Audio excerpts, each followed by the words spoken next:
I think the stream started. Lovely. All right. The motion reads, this House will transfer complete strategic control of national health departments to a body of experts appointed by experienced medical practitioners and not accountable to Parliament. First speaker proposition, the floor is yours.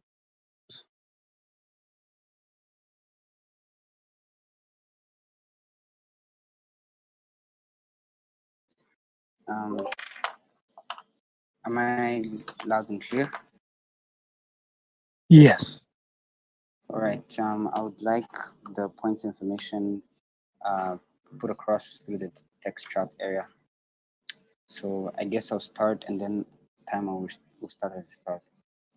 So this House will transfer complete strategic control of national health departments to a body of experts appointed by experienced medical practitioners and not accountable Parliament.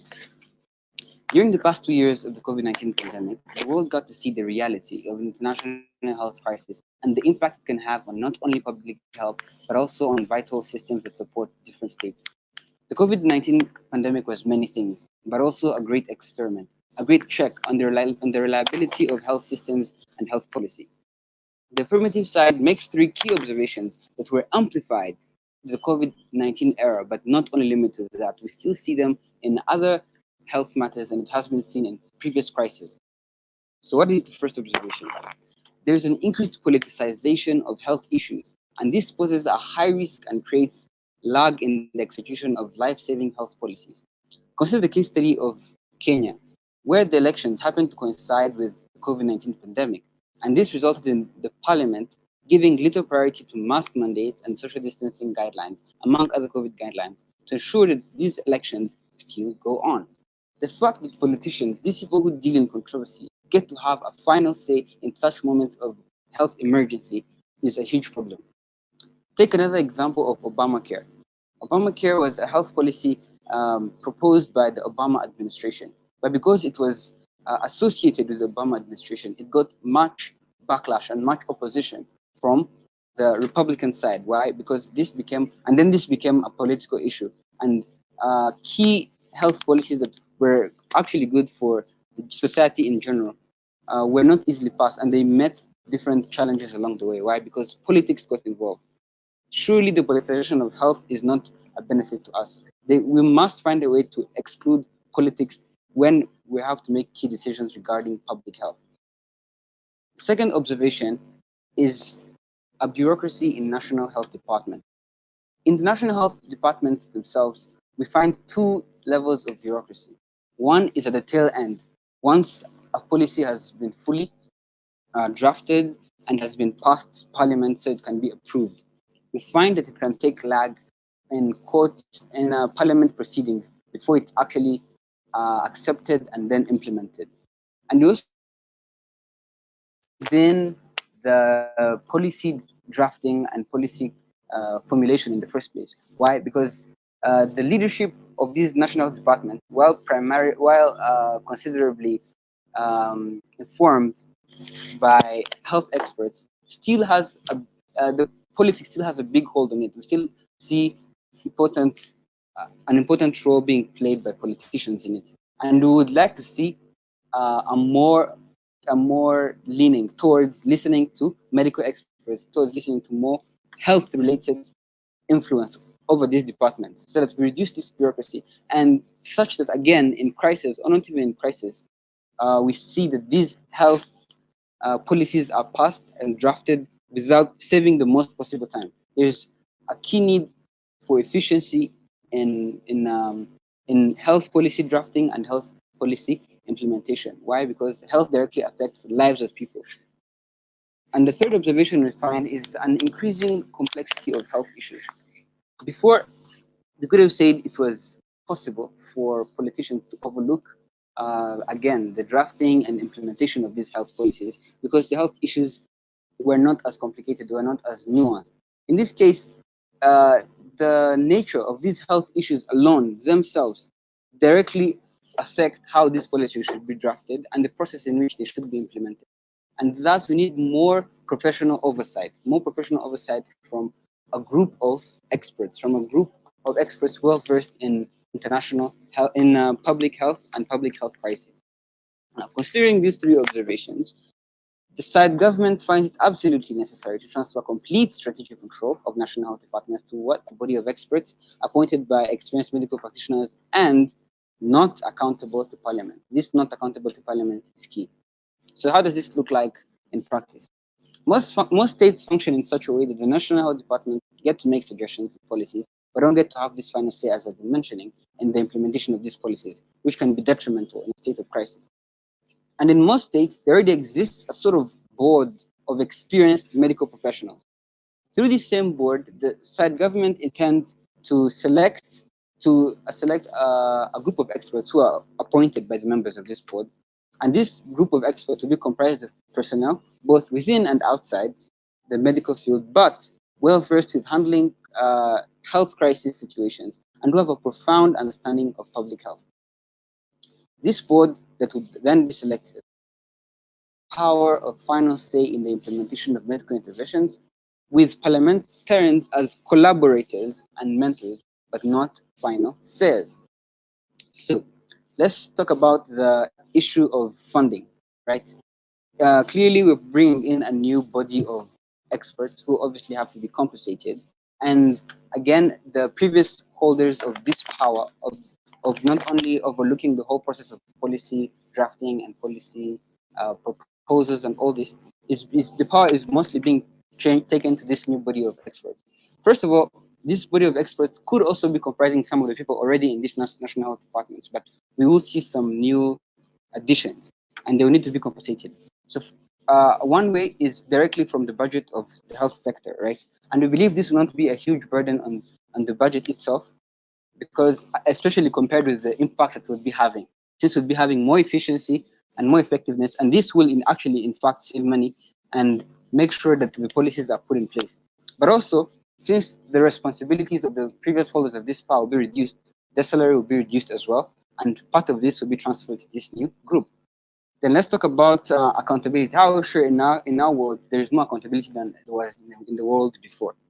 In our world, we're relying on medical ethics, which is the most, I can say, reliable level of ethics there is. These medical professionals, those both on the board and those appointing the board, signed an oath, right? They signed this oath, which is something that you can hold on to.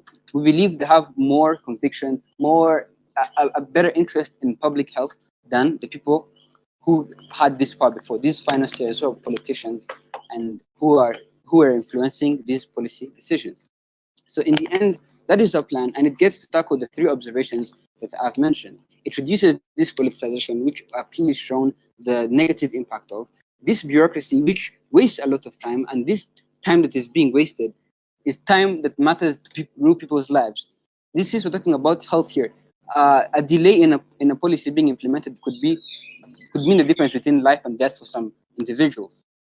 And furthermore, due to the increasing complexity of health issues, this one will be addressed by, again, the people who have knowledge in this. Them having knowledge solves this issue. Then let's talk about some of the impacts, right? At the end of the day, we shall have a system that is more geared towards the interest of public health. We shall have a system where essential medicines are delivered to people who need them and when they need them. We shall have a system that does not that does not suffer from misinformation, which the previous system does. Misinformation reaches all the way up to these leaders, these people who take a key role in making these decisions. But if we put in medical experts, we shan't have this level of misinformation before. At the end of the day, we see a reason for a change, and this change is for the good of the public health of all populations in all countries. And we believe it's something that we should take up. Thank you.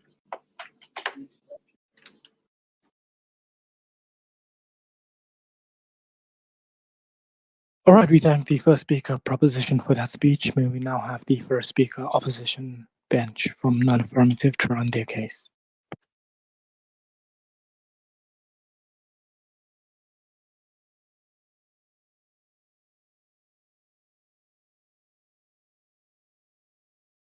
Okay, I'll be beginning my speech soon. Let me set my timer.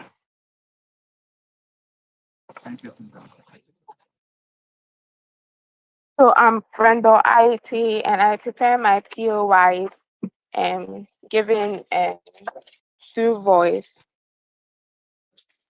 The motion for this House to transfer complete strategic control of National Health Departments to a body of experts appointed by experienced medical professionals and not accountable to Parliament. Now we'll be beginning in 3, 2, 1.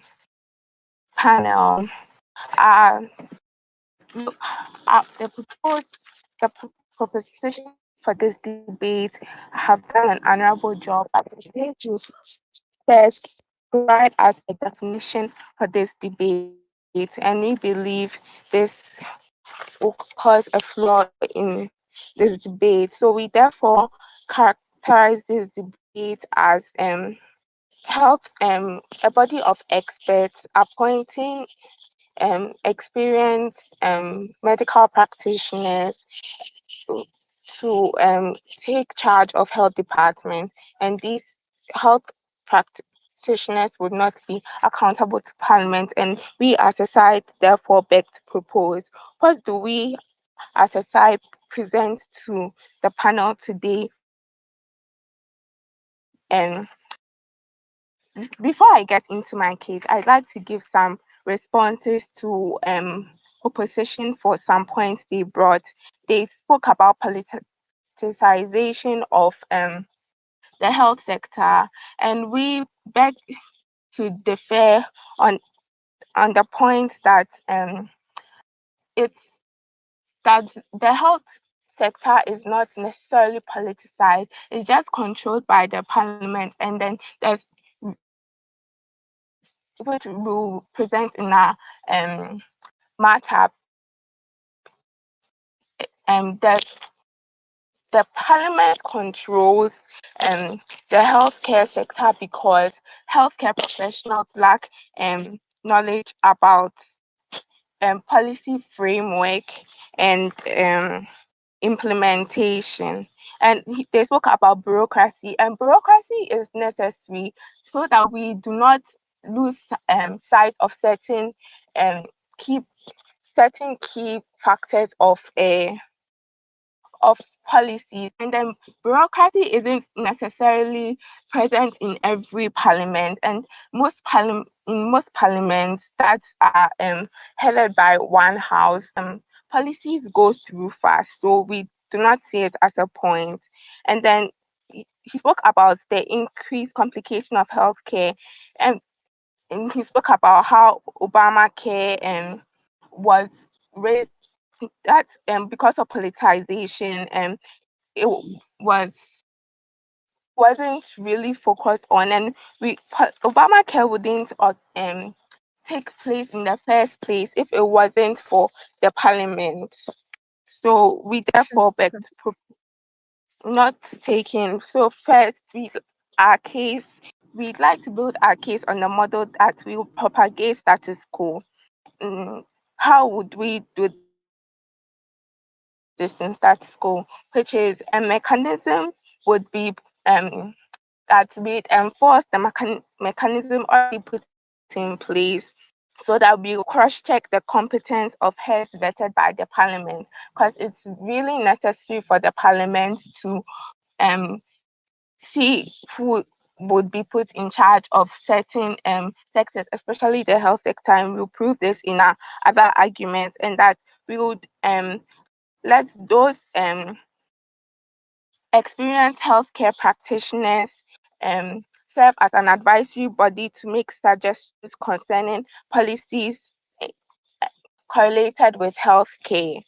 And we will enforce, make sure that parliamentarians take into consideration those suggestions that the advisory body provide, and that they wouldn't ignore it, so it will become a necessary part. So most health practitioners lack policy framework knowledge, and they do not know how and implementation will be hard.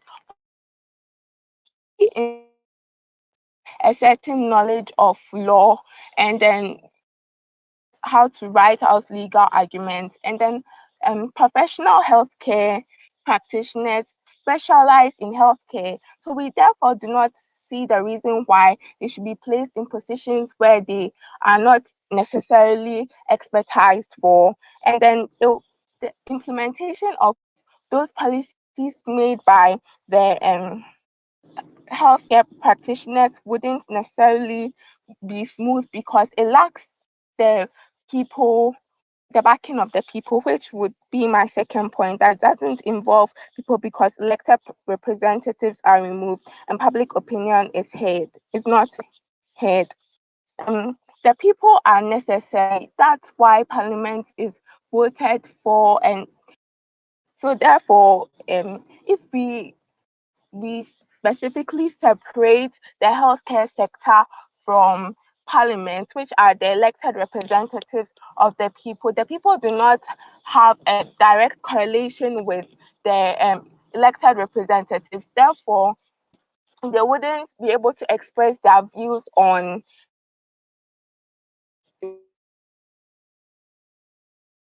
they wouldn't be able to express their views on the implementation. They wouldn't be able to express their misunderstanding, if there is, about the policies. And then no normal citizen who hasn't been involved in those policies, when they just come up at them and express um their want to impose a certain policy on them, because there's no public opinion involved, because the parliament is not exactly correlated to this Point of information, decision speaker. making. I'll take him. Do you realize that public opinion is misinformed in a way that we are dealing with expert knowledge, not just the feelings of the public?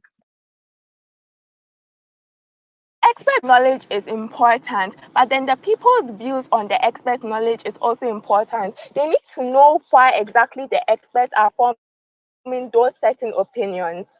I believe I have answered your POI properly. Okay, so we therefore believe that it wouldn't fit. The last argument would be there will be space for corruption, which my second speaker would expound on. So what have I provided in today? I have spoken about how um, medical practitioners do not have policy making knowledge, and then they lack the implementation we have because the people do not understand the framework of those policies, and how it doesn't representatives who are supposed to be checking on the welfare of the people in their stead through parliament have been separated from the healthcare sector, which is an essential part of the society, and because it's helped everybody to be in a proper physical and mental and social well-being, they have been separated from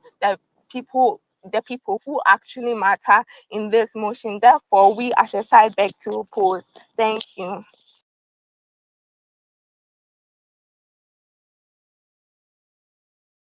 All right, we thank the first speaker, our opposition, for giving us that speech. We now call upon the second speaker, proposition bench.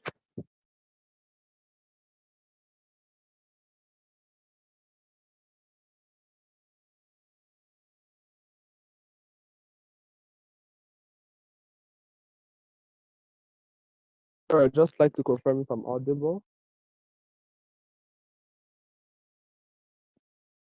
Yes. Can I be heard? Okay, good.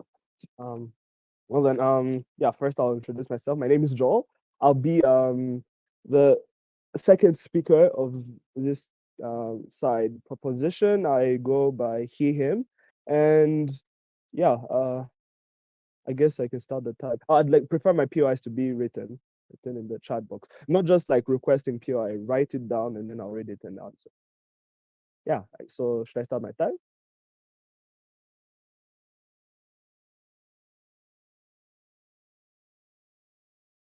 I guess okay. I'll start my time. Our dear panel, our dear judges, everyone who is witnessing this debate, notice how side opposition carefully ignores all the points we've talked about COVID and all its impact. Notice how they've diminished all our impacts about this current situation we're in. Notice how they're not addressing the current problems in the status quo. So at the end of the debate, I want you to ask yourself one simple question. Which side solves these detrimental problems? Which side is the one that will prevent another health crisis that has killed millions like COVID has, that has wounded many, that has caused economic disruption, and which one stops all of these pernicious issues in the status quo? That is a very big part of the debate. But before I go back to our case and show you how exactly we solve these problems, let me go for some refutations. First of all, we have side opposition that comes here talking about how the health sector isn't politicized. It is controlled by the government, but that does not mean politicizing. We showed you exactly how the government, the parliament, being the one that is controlling the health sector, leads to politicization. Number one, because the parliament, yes, are elected officials and they want to keep being elected. They want to stay in power. And more importantly, their jurisdiction, their entire point, the whole reason, the way they act is governed by what will get them more voters. So what will a politician do? What will a parliamentarian do? They'll listen to public opinion, something that has been repeated over and over. But then that's another issue we have. Public opinion isn't going to be the most important thing, the most important factor of this debate, because this is science, this is medicine, this is objective stuff, and public opinion is subjective and can be very easily swayed due to the very many issues. This is a very complex reason why public opinion can be swayed, due to the technology, to the social media that's becoming politically polarized, due to the misinformation inherent to this social media, due to very, very many factors. But then this public opinion should not be the deciding factor. So we showed how if the public really has concerns like economic concerns, the parliament is not eliminated completely. We have showed how they're a mentor. There are people who understand that, hey, maybe we have to balance this policy with economic needs, but they do not solve anything in their side by keeping this health sector controlled by bureaucrats and people who are politicizing the health sector, something that is at the core of a nation, that the nation cannot ignore. That is so critical to how the nation functions. We also show how they talk about the bureaucracy, but they asked us how bureaucracy exists in our world and how they asked us why bureaucracy exists, or if it exists, how to prove it. We showed the evidence of COVID-19. We showed the evidence of Obamacare, all policies that or all situations that existed due to the inherent bureaucracy and disruption. There is the point of politicization, but there's also the delay in bureaucracy within parliament, which causes life-saving medical interventions to not be done timely. Also, there's Obamacare. We're saying how this is good. Like Obamacare, the good parts of Obamacare were drafted by medical experts. They realized how to decrease costs for people. They realized all of these good things. The bad parts, the reason why Obamacare even failed in the first place is because it was made by parliament and by a leader who is political by nature. And so Obamacare was not as effective. The reason Obamacare is failing is because it's politicized and caused by politicians, and we get all those disadvantages. They talked about an idea of what about the advisory boards are being the one, in fact, that are advising instead of these boards, these medical expert selected boards being, in fact, the advisory board instead. We showed how this is exactly what is currently happening in the status quo. Parliament does consult with these people. The issue is if you make the real objective truth and the real medical truth the secondary opinion, that is by its nature ineffective in causing health intervention that's useful for the country. There's also asking them, why is it better? Why is it parliament is better suited? They keep not answering this. Why is it parliament is better suited to make drafting this policy? A repeated question, the repeated point they make on this is that they do not have the legal framework. We answer that in three ways. In two ways, I mean. Number one, we're saying how again and again, parliament is not removed from intervening in like making suggestions, making sure that this board has the right information, has the right understanding of the public opinion, and maybe that may not be the final sense, maybe that may not be the final say, but then making sure people's concerns are voiced. But also, more importantly, within these health departments, there's people who are not just like simply these medical experts. Like the entire medical department is not simply made up of doctors.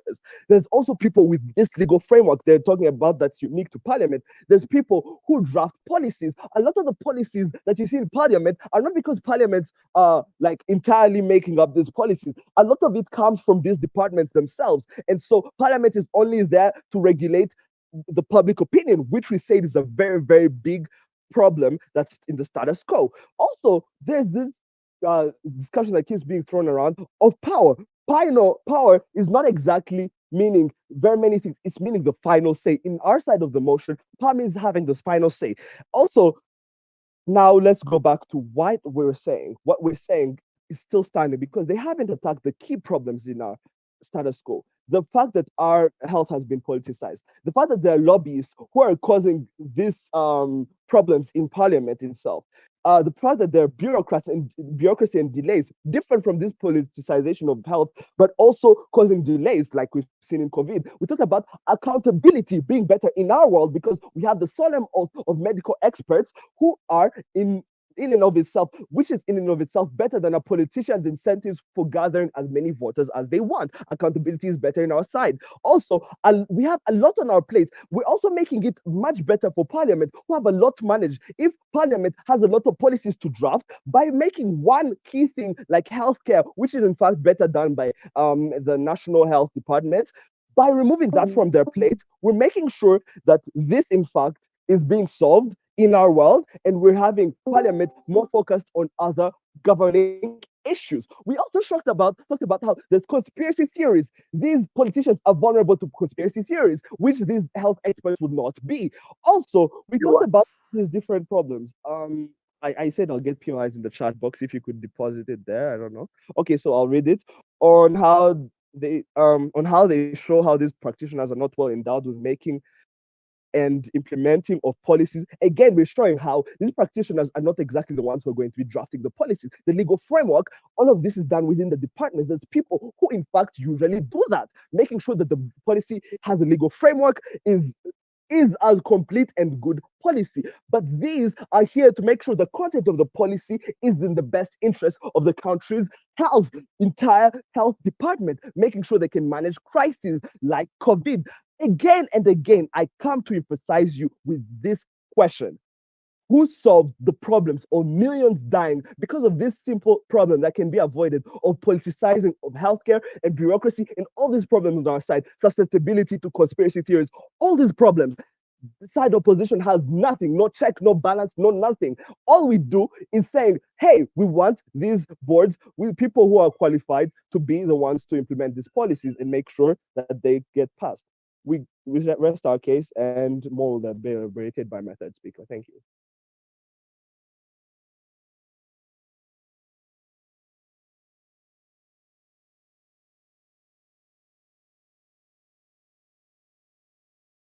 All right, we thank the second speaker proposition for that speech. We now call upon the second speaker, non-affirmative bench, to continue their team's case.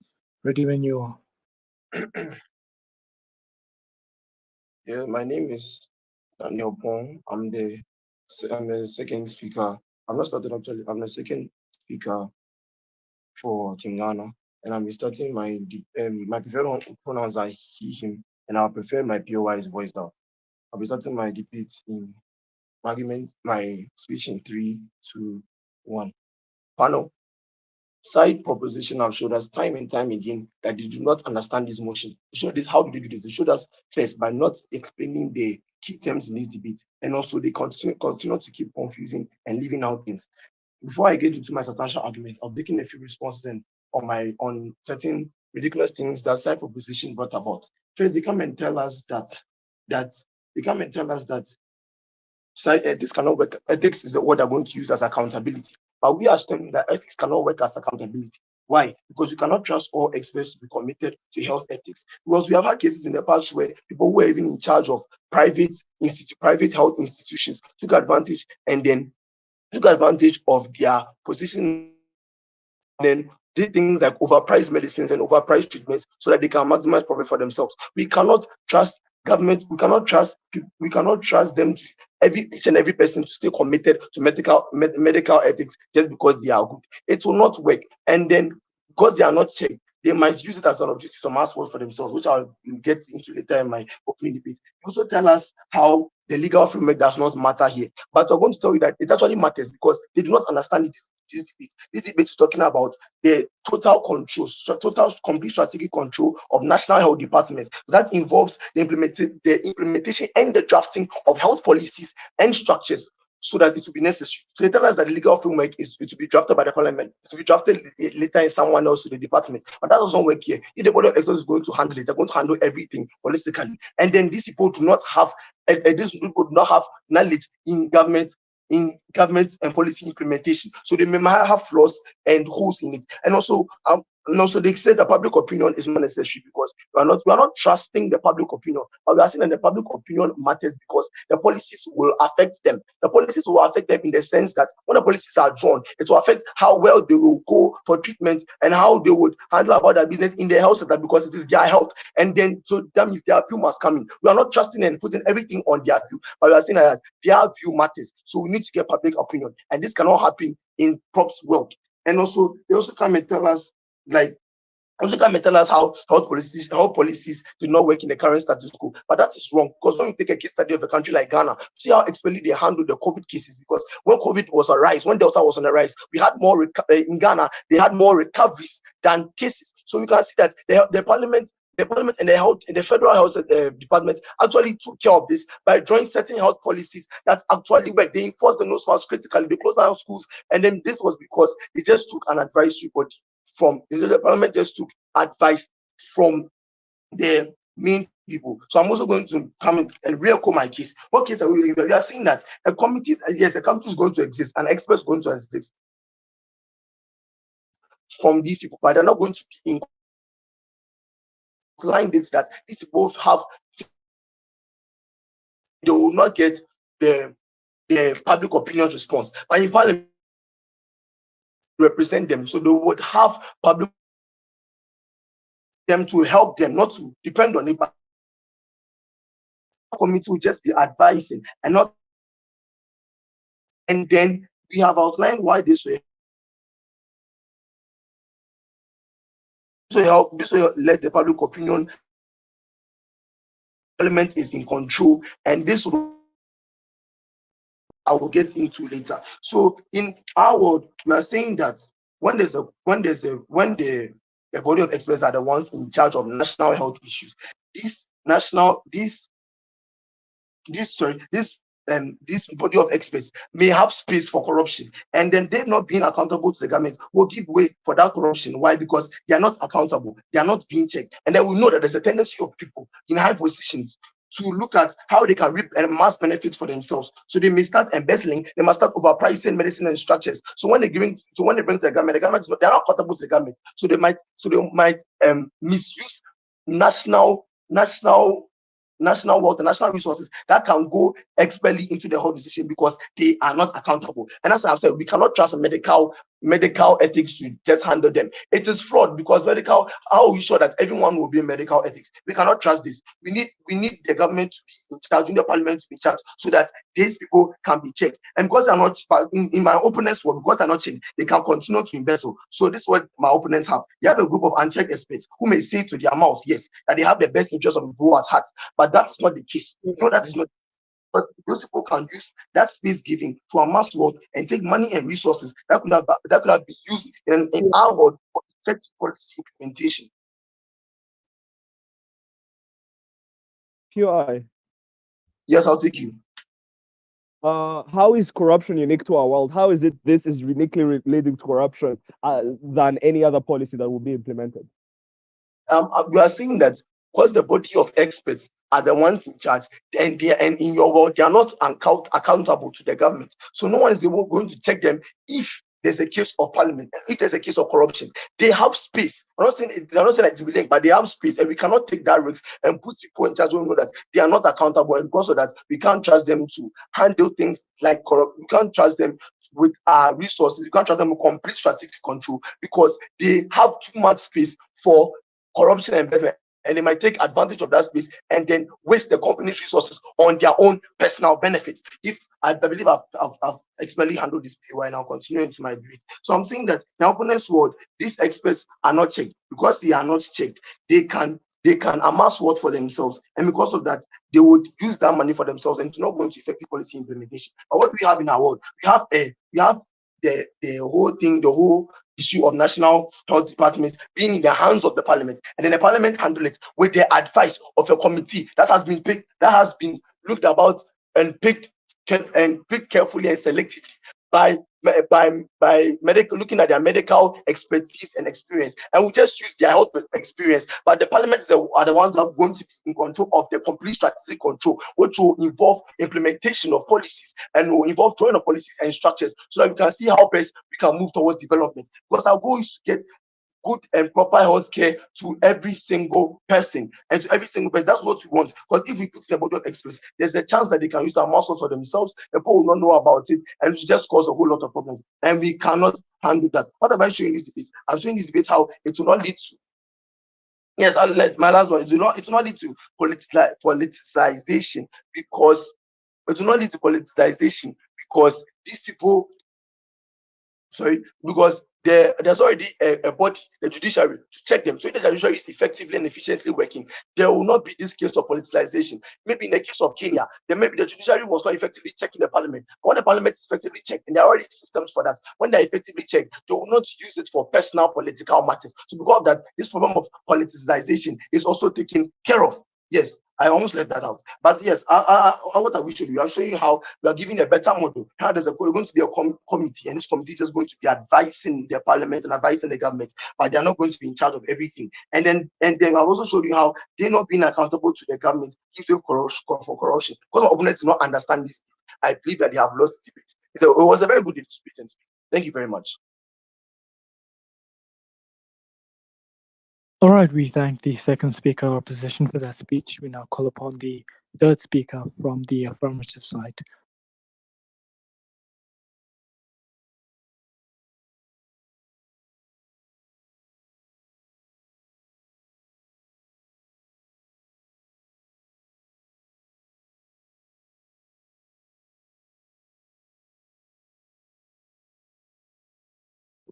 Can you hear me? Yes, Okay. we can hear you. Yes, my name is Audrey Gatera, and I'm the third speaker on the proposition side, and I go by she, her, and I'll be taking my POIs through voice, like, you could just unmute yourself and then ask me your POI. But before I set my timer, so I'll be starting my speech in 3, 2, 1.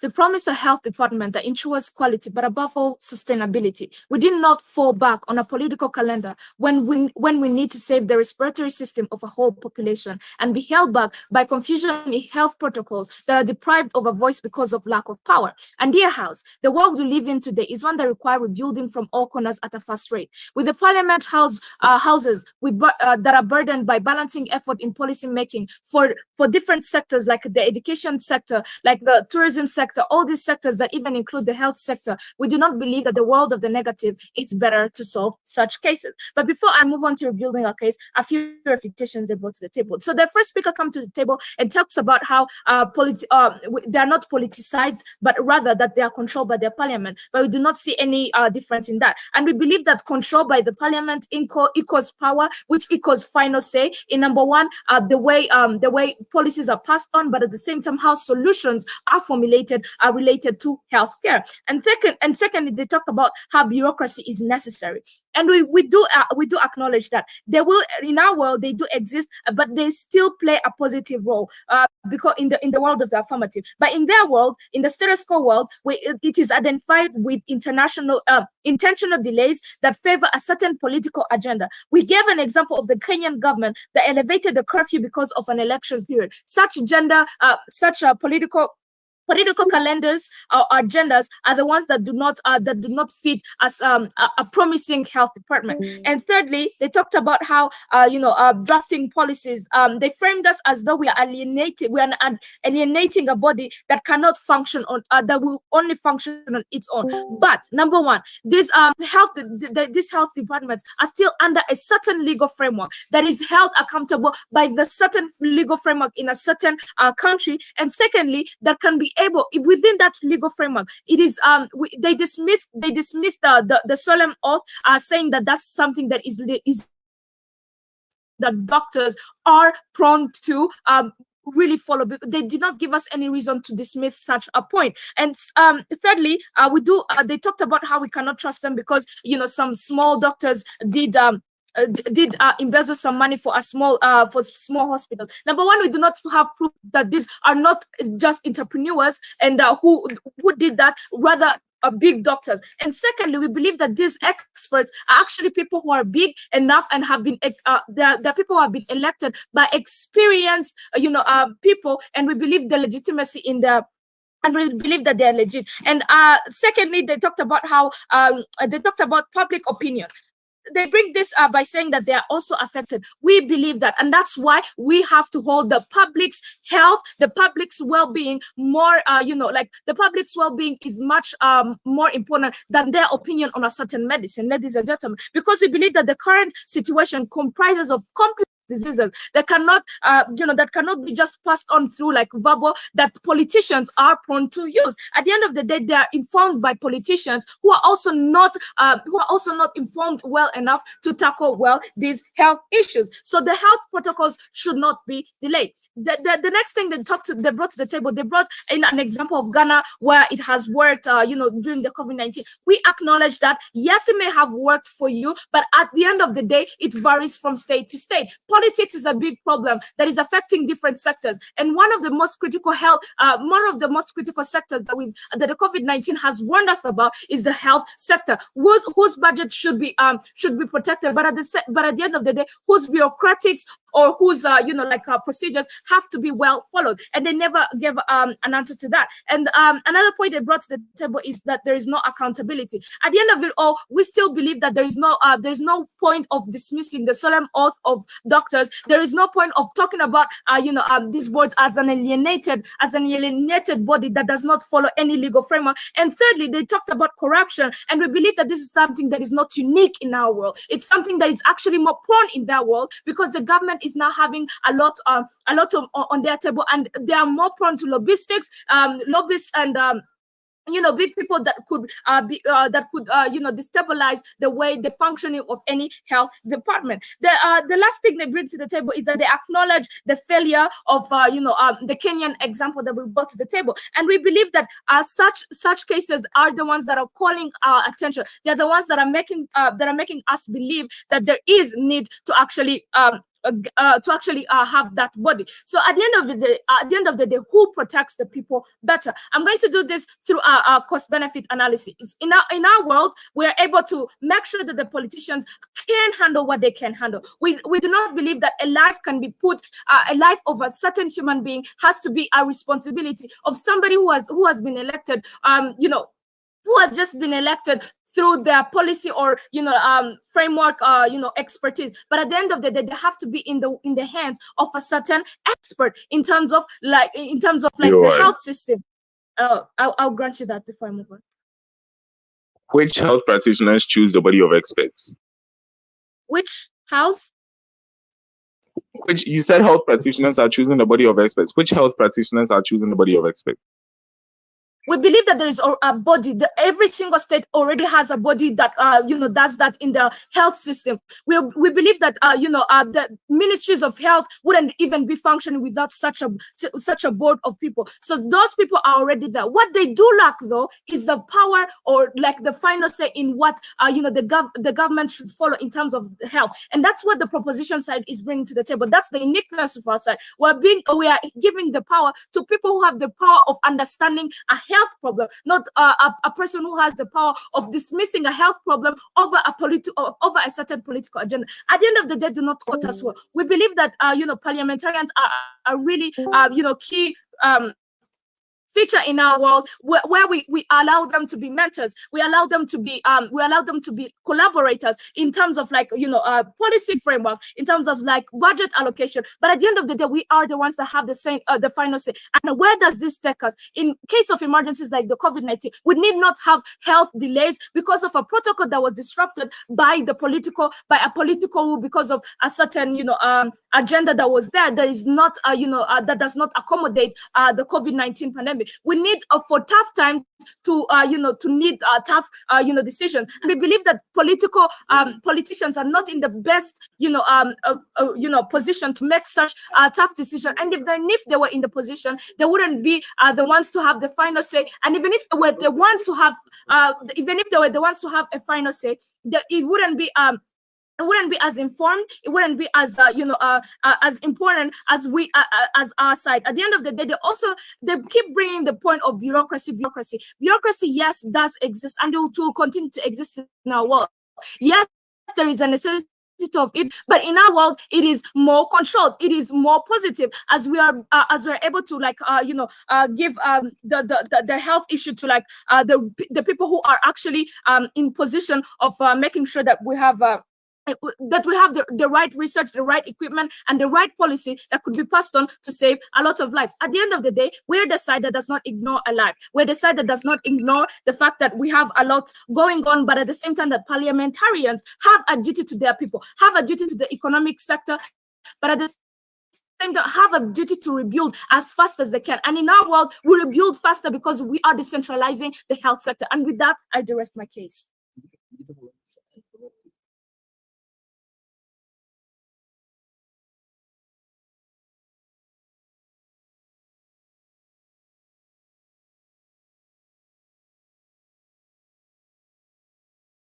All right, we thank the third speaker proposition bench for that speech. We now call upon third speaker opposition.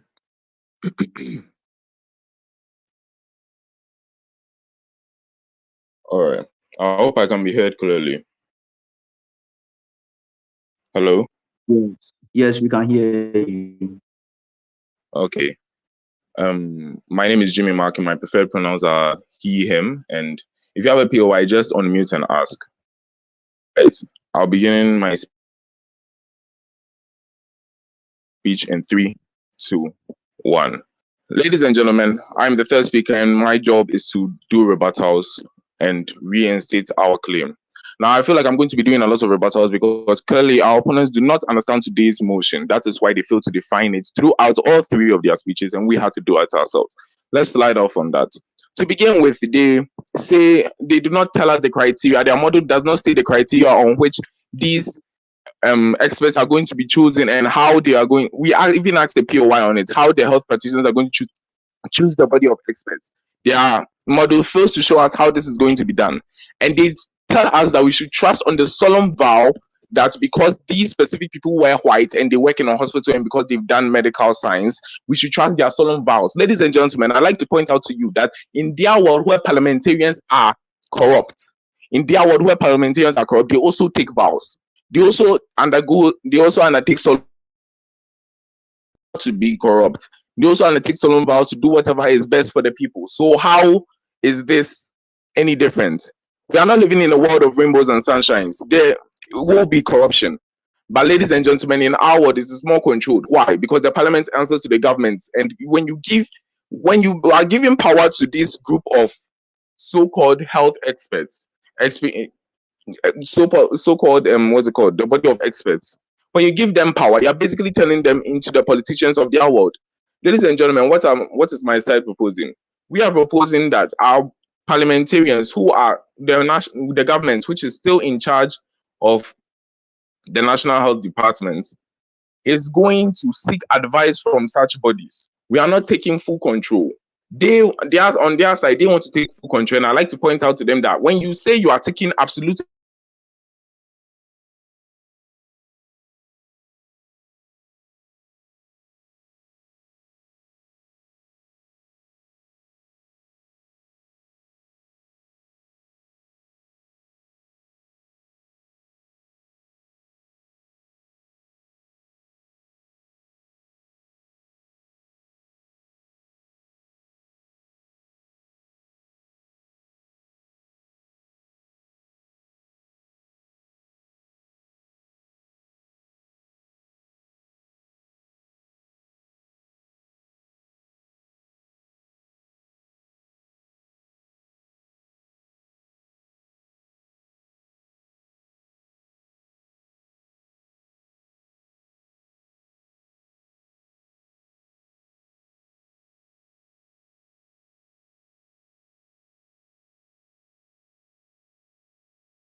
of health policies. Now, let me go back to re-echoing points. Our first and second speaker talked about corruption and how there's more space for corruption on their side. Why is there more space for corruption on their side? That is because you are basically giving this group of experts all the power. They are not answering to anybody but themselves. They make and implement the policies. Ladies and gentlemen,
this. What's your view on it?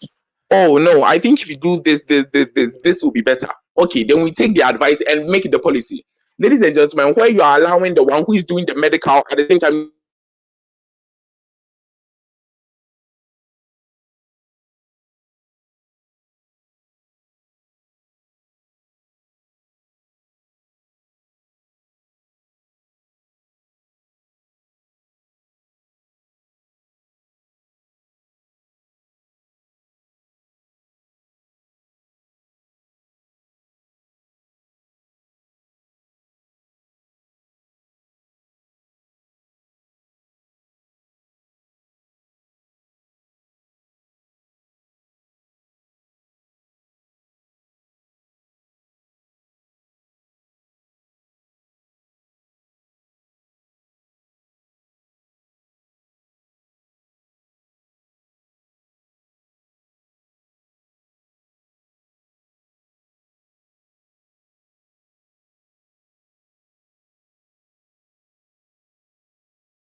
public opinion is not a deciding factor here. Ladies and gentlemen, if you come and tell me something and I don't want to do it, how are you expecting your policy that you are implementing to go on? Our side feels all stakeholders of this debate, because when our parliament makes decisions, as I keep saying, they will seek advice from these experienced medical practitioners instead of giving them complete control, allowing the politicians to do their politics and the medical practitioners to do their medics. Ladies and gentlemen, all sides and all stakeholders will benefit from our model instead of theirs. Vote for side opposition and vote for a better world. Thank you very much.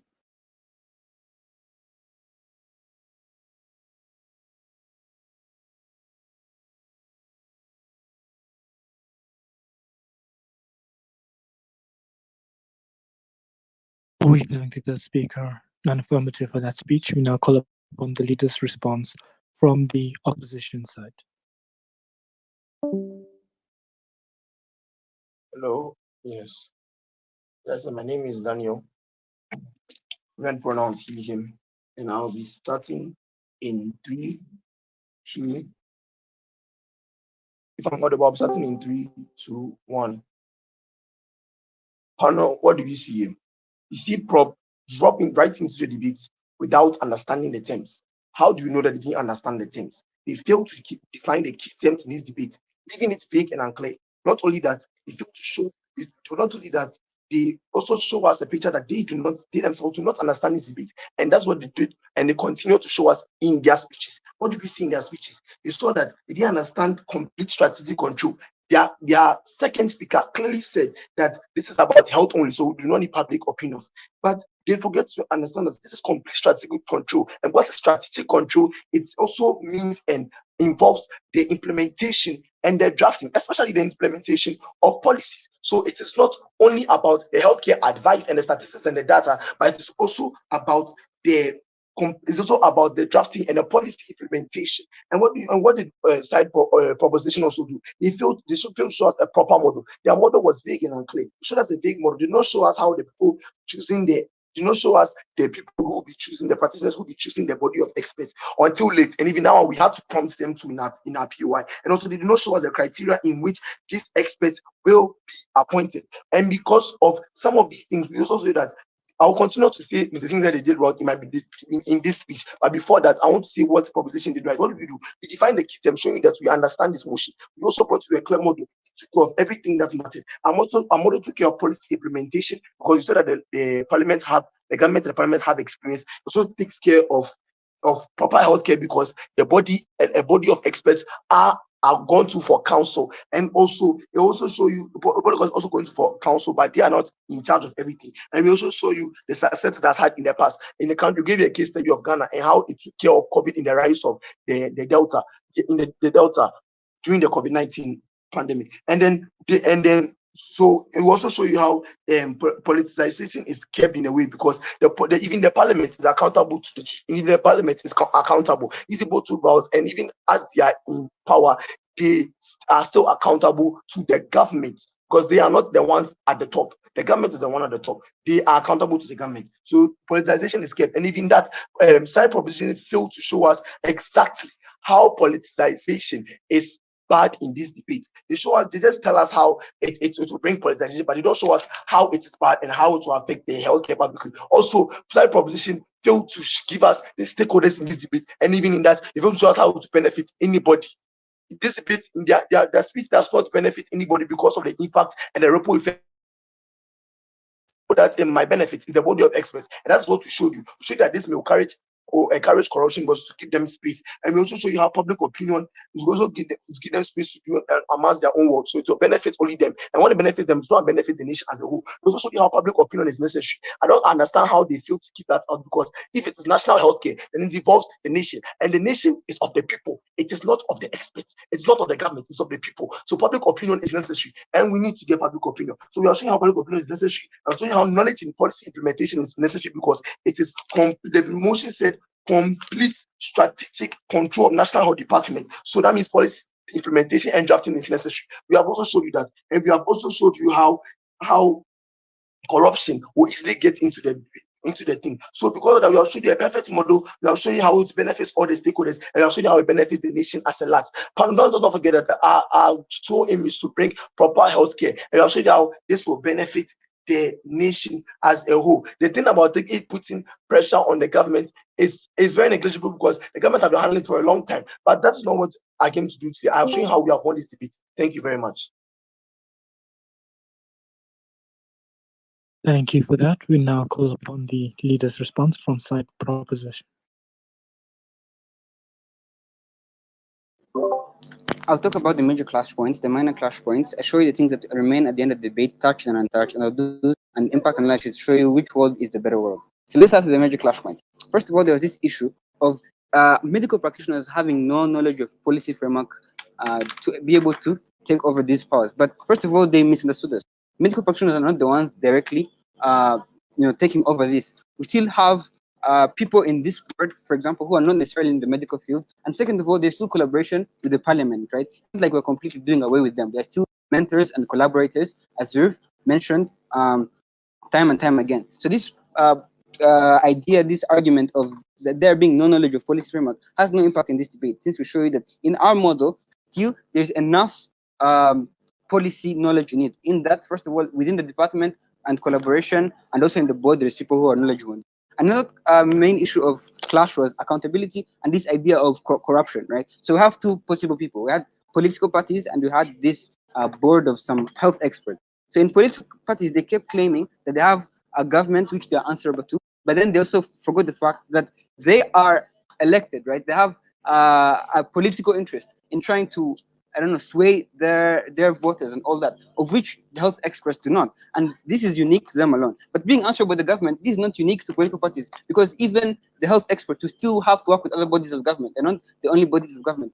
It's just that their final say is just in the same way as political parties would be final says. And they also talked about how they also, I don't know, say a vow.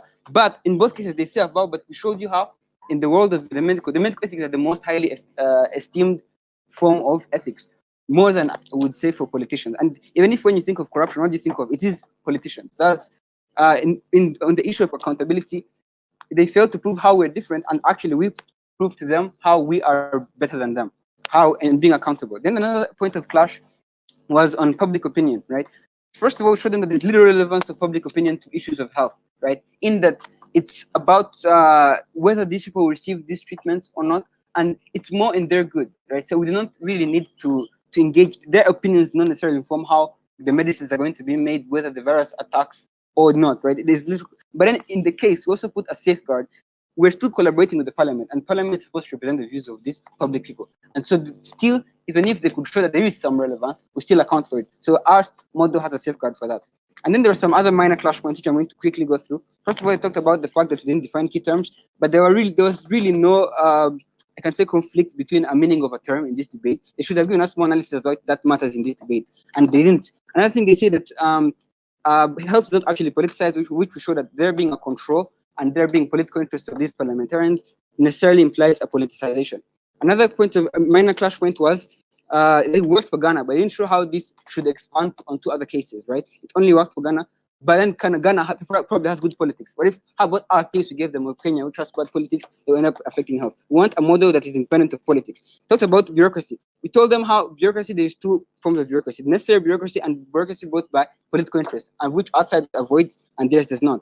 And then talked about Obamacare. Obamacare, the very involvement of the parliament is what led to its disadvantages.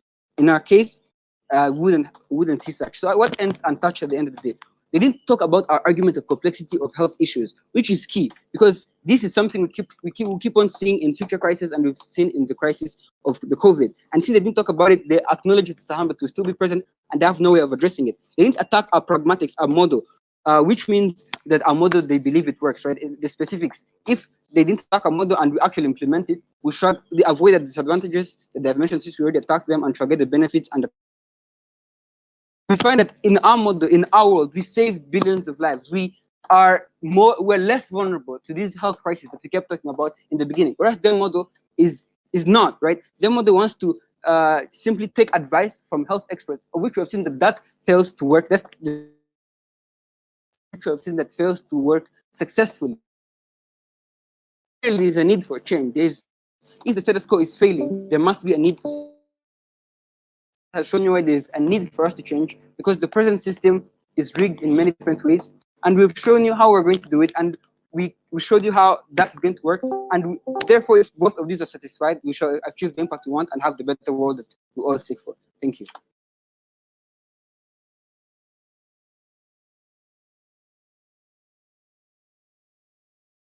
And that concludes this debate. Panel, may we please meet in the panel's discussion room. Team non-affirmative, please just remind me in the chat box who gave your leader's response. Other than that, see you guys in a matter of moments. We should be done within